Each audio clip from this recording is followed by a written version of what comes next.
mi stata sorprendi, poi odio mi também escuché essa reunião que nós pedi na final de julho, prometo o governo cai tempo senhor Edgar Vrolijk está voorzitter ainda, e se trata para metimento do Ministério Público.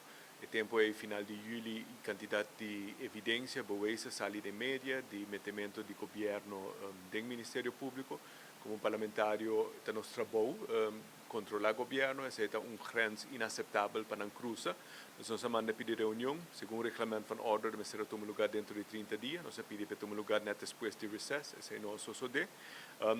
E nada, se não começar nada não passa com cambio. Begin outubro, dia 4 de outubro, tem uma reunião de chá.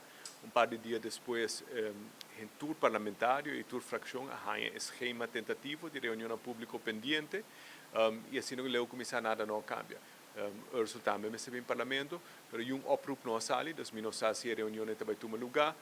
Realmente me querer uma estratégia de senhora Weaver Cruz para ranca voto de mesmo candidato não, porque o voto de Dangui, Xomara, então se é assim mesmo vulnerável, que está bom ataque, tudo que sostenedor de MEP está corre vai sostener Evelyn, esse é ponto, e também me querer ter uma gente de MEP que quizás está desapontado de partido e não que vota, mas se não logra pulva convencer que o partido está bom ataque, portanto tem mais chance que não vai votar.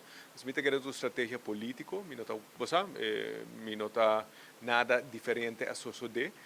Para esse lugar, se me lamentar com partido ou ex-integrante do partido, está por ameaçar a operação democrática de nosso país, ameaçar o parlamento, então se me dá lamentável, é um mau exemplo e me não querer ajudar na eleição.